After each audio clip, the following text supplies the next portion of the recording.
Hi, I'm Dave Roberts and this is Angling Escapades.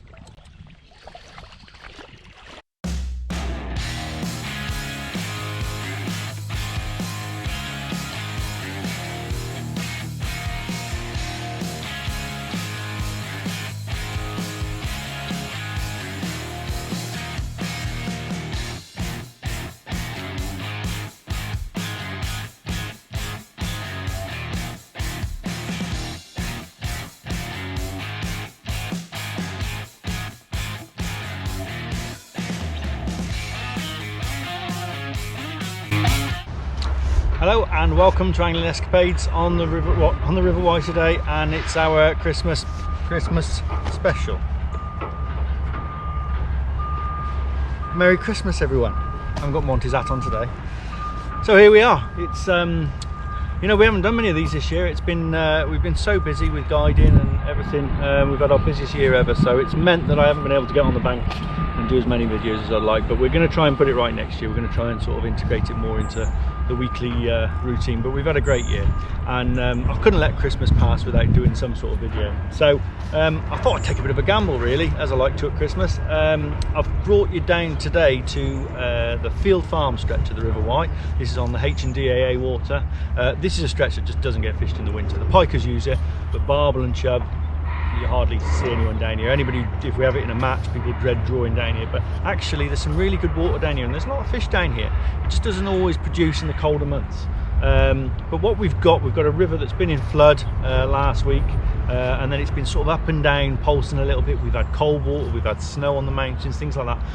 But the last couple of days we've had some warmer conditions and double figure temperatures, you know, and not going cold overnight. I'm just hoping that maybe it might just be enough to get these, to trigger these fish into having a little go, even though it's a big river. So I'm only fishing feeder. I've come to fish for chub or barbel probably. I don't think we'll catch much else. So yeah, it's worth a go. Now listen, a little bit of a spoiler alert. We catch something today, otherwise you wouldn't be watching this, because I'm not going to make a film about catching nothing. So at this stage I don't know whether I catch one fish or 100 fish, but we obviously catch something. So hopefully it'll be good. My approach is really you know, my normal sort of based around barbel fishing really. I'm going to fish a big cage feeder. I've got my rod set up here, if I'm going to reach that. Okay, so I've got a big 14-foot feeder rod, big reel, 12-pound line, and I've got a great big cage feeder on there. That's 120 grams. That's going to go out there, it's going to hold it still. I want everything to be still out there today. I don't want anything bouncing around too much. I know here it's a fairly gravelly bottom, which can sometimes be quite hard to hold bottom on, but the flow here, we're on a sort of what they call the cattle drink, and it's like a natural slack in front of me, although it's not deep here. And then if I go out into the flow, I'll be able to hold out there. Because of the slack water this side, my line's not going to be dragging in loads of fast water. It's going to be dropping into this slacker water. So I feel like we'll be able to, 120 grams should hold fine. And I can just fish. I'm going to look to fish about a third of the way out into the flow. I want my bait in the flow because I'm hoping that these fish will be out searching for food, you know, taking advantage of slightly warmer conditions. I've got a long hook length on, and then I've got a size 10 hook. And as so often with my sort of barbel and chub fishing, you know, feeder fishing, I'll start with a bunch of maggots, ground bait and a bunch of maggots. Now there's a couple of reasons for that. One is I always find that if you start on maggots, first of all, sometimes it just gives you a little indication. You might just get a dace, or you might get a minnow bite, or you might get a barbel straight away. But for me, what that does, it tells me if I'm getting little suck maggots or something like that, it tells me that there's fish active, you know, that the fish haven't completely shut down. So that's why I start on maggots. Now I don't expect to stay on them, and I expect today with the river as it is, big baits are going to be king. But I'll start on maggots and see how we go. I've just bought like a pint of, you know, big red maggots, you know, and I'll have like sort of 6 or 7 of those on a size 10. I've got some lobworms, you know, lobworm tail as well, great bait when it's colder water as well, so hopefully, you know, that'll be something to switch to as well. I've got my ground bait mixed up, got my normal halibut mix, got that mix quite stodgy, and in there I've got loads of particles, I've got loads of hemp and pellets, loads of things, so that, you know, the ground bait will do the job of hopefully drawing the fish in. They'll find that trail, but all the time there'll be pellets and hemp landing on the bottom and giving me an area where hopefully they'll find and bed down. And I say that's why I always start, and I find it's quite an instant thing. I can cast out, leave the first cast for 3, 4, 5 minutes even, and sometimes you'll get a bite first cast if you're lucky. But it's something for them to home in on. That's what my approach is on these sort of rivers, is I want them to home in on something. I'm not looking to put a bed of bait down, although we will be leaving bait on the bottom. I want them to come and find that scent trail and those particles and come and find it. Ground bait's a great way to start. I've then got, obviously I've got pellets, there's pellets in the ground bait, but I've got 4mm pellets to put in a block ender and fish an 8 or a 10mm or even a 12mm bigger on a band. And then I've got meat chopped up, ready to fish, meat feeder, and obviously I've got some meat there for the hook. Those baits should, that gives me sort of three prongs of attack really. The ground bait to start with natural baits, then maybe ground bait with big baits, then pellets with a big hairy pellet, very bold approach, and then meat feeder. So it gives me something to keep changing, keep evolving your session. I say I might only get one bite today. I've got everything with me to keep changing, keep trying, rather than sitting and doing one thing. Hopefully, and if it's good, if the fish are feeding, then hopefully by alternating baits we can keep bites coming and get multiple fish. So that's basically it. That's we're going to get started. So all I'm going to do, normal setup. I've got my rod rest high, 14-foot rod, so I can keep that line out of the water. I've bought my light stool down today just so I'm not, because I've had to sort of get in on where I can on the bank. There's no sort of set platform, and so I'm just putting 6 or 7 maggots on there. So 6 red maggots, like an octopus. Look at that. Lovely. Right, so that gives them something to hone in on. Just going to wadge that feeder full of ground bait. I squeeze it in there quite tight. I really want it to stay in there. I don't want it sort of flying out of there. Obviously there's bits are going to come off this, but also I want some in the feeder for them to find, because it might be out there for say 5 minutes or so. So that's my first and my starting approach. So all it is just a gentle sideways lob, and I want to cast this sort of in front of me, 90 degrees out, let it hit the bottom, bang.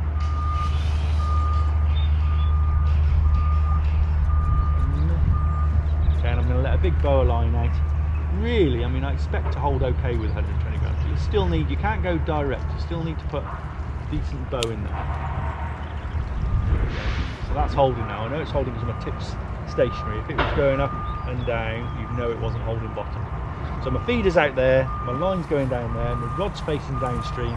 So if I get a bite, I'm striking into the bow, right? So I'm striking there, so I'm direct into the fish. The only bite I'm going to get really is going to be a drop back. It's going to spring back and out the thing. I'm sorry, I'm going to have to change this hat.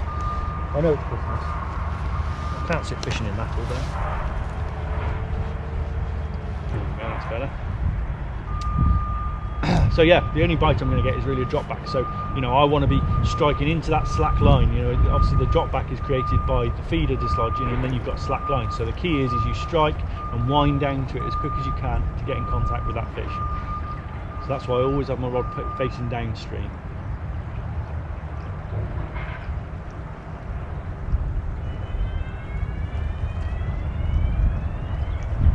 And that's holding nice out there. The other problem is this time of year you get a lot of you'll get a lot of leaf mulch coming down. All the leaves are sunk to the bottom now and they're flying through. So if you get a rise of water, invariably you get a lot of leaf problems. The good thing is we had a big flood last week, and I think that's washed a lot of it through, and it doesn't seem so far. I've only been out there a minute or so, but there's not a build up. Sometimes you'll be fishing like this and you get a build up and your rod's going over and over gradually until eventually the whole lot just lifts up. You've got to wind in. If you can, the days where you can get 4 or 5 minutes sat on the bottom without having to wind in are the days you'll catch barbel and chub. So all the time now, what I'm seeing, my feeders on the bottom, they'll still be baiting that feeder, and those trail will be coming off it and going down. And like I say, it's my hope that these fish are out patrolling. They're not just sat. They wouldn't be living in this spot in front of me here. They might be living under the trees here, or they might be, downstream, or find, as barbel do in the winter, they'll find a little hole somewhere. Well, sun's bright. But as I say, I want to get fish in front of me, and the fish that are in front of me will be feeding fish. That's what you want, smelly baits, plenty of bait, and a nice trail for them to find.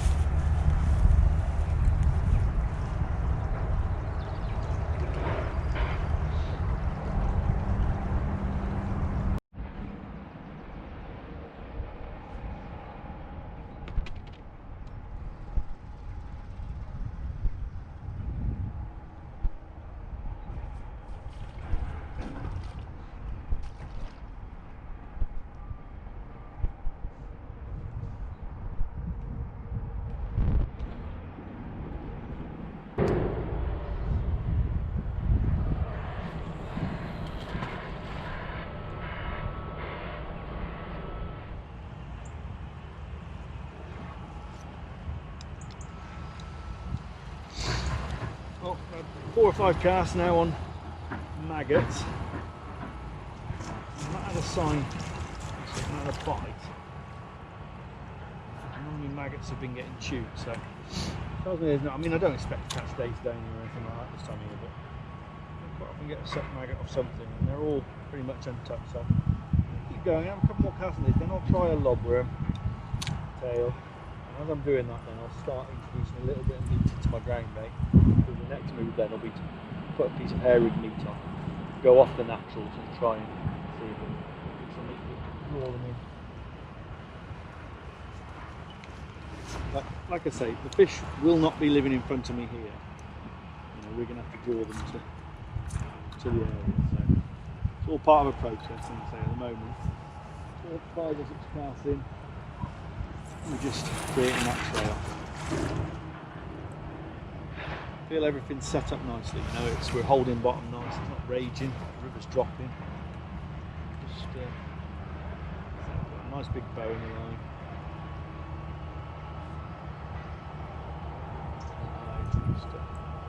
Hold bottom coming. I don't know where the sun's come from. The forecast has been a real dull grey day. At the moment, I'm getting blind. Though it's changed that camera angle.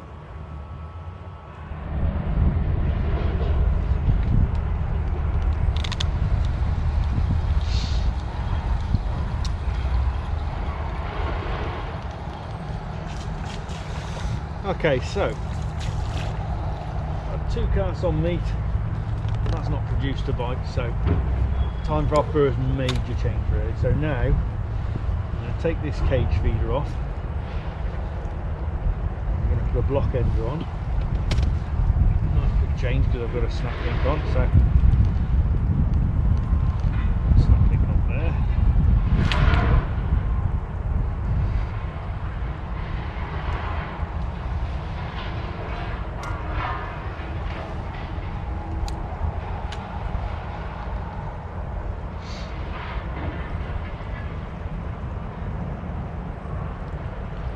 So block end feeder, and all I've got is I've got some 4mm pellets there, just neat 4mm. I'm just going to fill the feeder up with that. Take the ground bait out of the equation for a sec. You can always come back to ground bait later if you're still struggling and you're looking for something just to change the peg again. What I do is just fill that block end up, even just like it was maggots.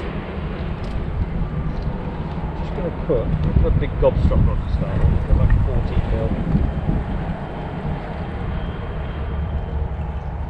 14mm on there. And again, because of the versatility of the band, I don't have to use a needle or anything, I just put it around the outside. There's my hook bait. So, what I'll do now, so we've completely taken ground bait out of the equation now. See if it's that, you know, but that was obviously not. Whether it was not attracting them or not spurring them onto feed, you know, and I say it could just be that they're not feeding. But by ringing the changes, at least we're keeping our mind active. You know, I feel we're going to get bites. I'm still really confident. You've just got to settle on the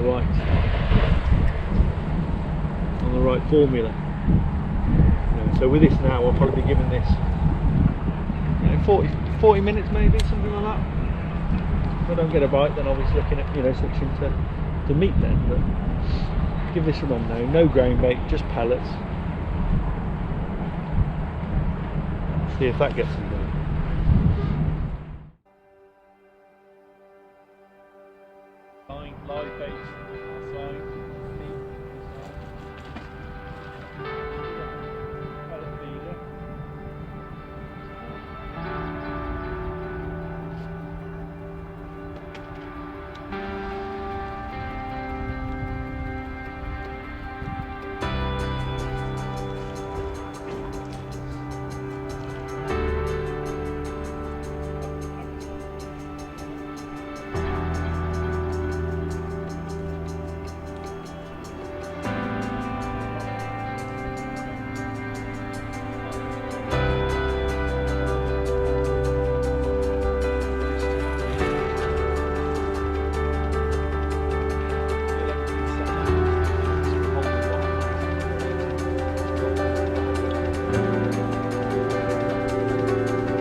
go. That's our first fish.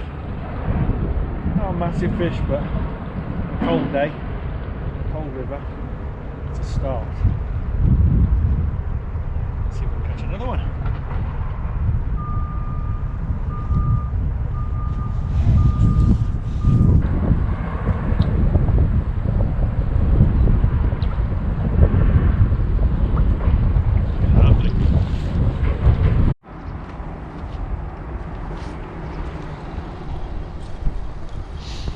Well, just that one bite out of the blue, and nothing since. So what I'm going to do now, continue flicking a few bits of meat in. So I'm going to switch now to meat feeder, which has been the go-to for a few years now, and you know, the one that I've got ultimate confidence in. But this will tell us if I this is the chance of either getting multiple bites now, or you know, it's a hard day and you're just going to have to scratch around for whatever you can get, for however many bites you can get. So I'm changing to the grip mesh cage feeder. Just click that on.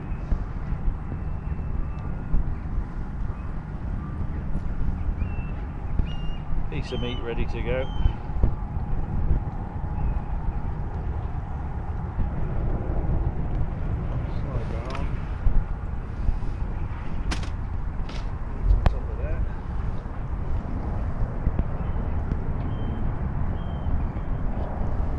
That in there, so we're going full of meat on the hook.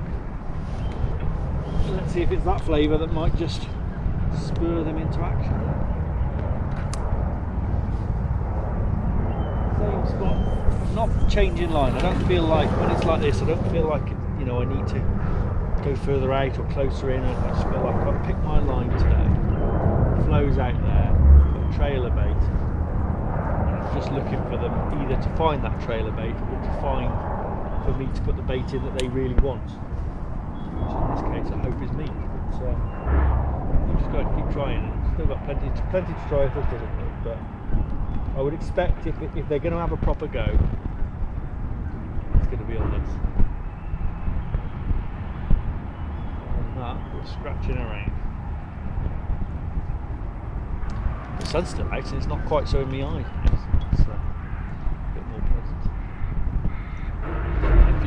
A few bigger bits in, just so they'll never hit the bottom, but they might just draw something further downstream.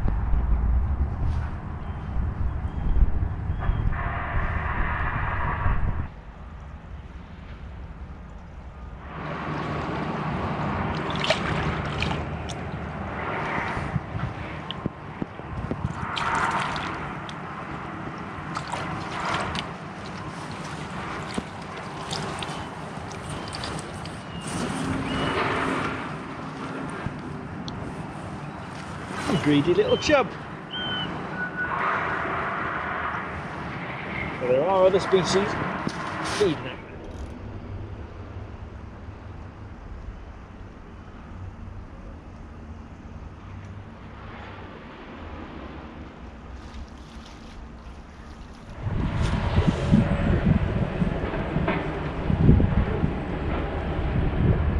Well, it took a while, but by just pumping that feeder in for that meat, I've had another bite, another barbel.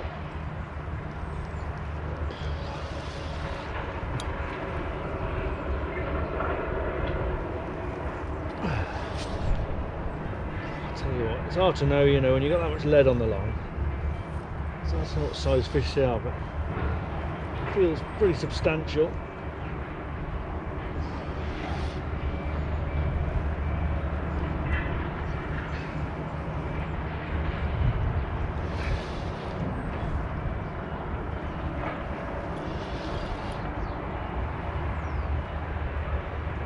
Coming into the slacker water now. Just trying to keep it away from them trees really. So it's going out again now, that's good. The thing with barbel is they don't necessarily swim for snouts, but just for their power they can swim through them and make a right mess of your rig. I'll tell you what, good here.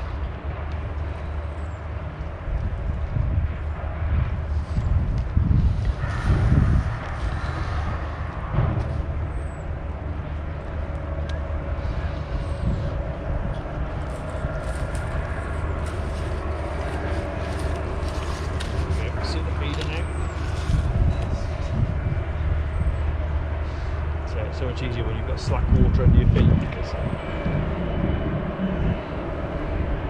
haven't got that added pressure against you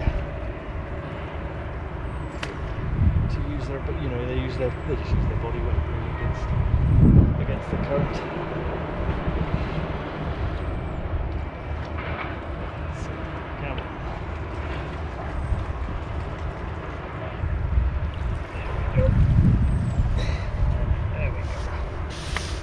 Fish that one.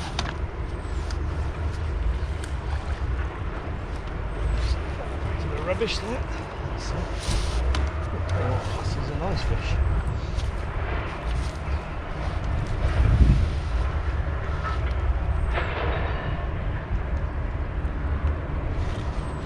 Look out.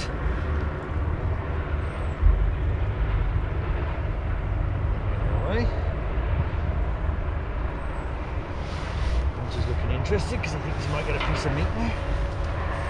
Look at that, it's only like £7 that one I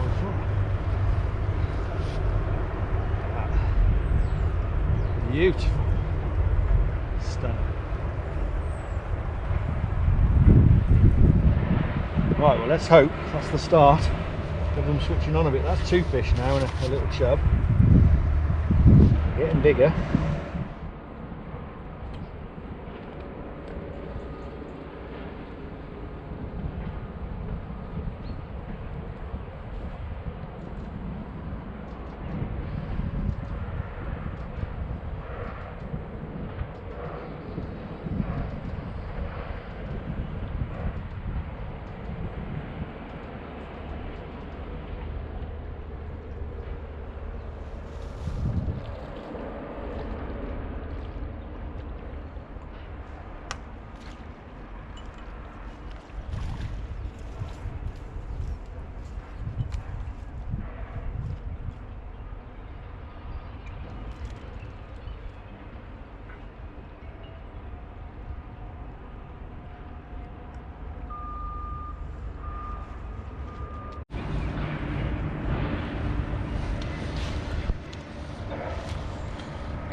Well, there we go.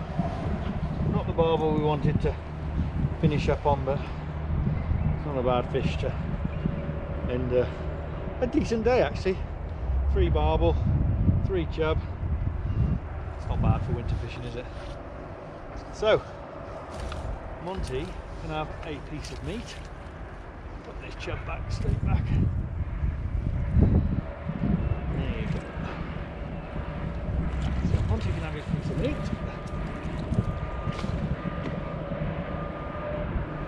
There you go. And all that remains really is for us to say Merry Christmas from us to you, and we'll see you in 2022.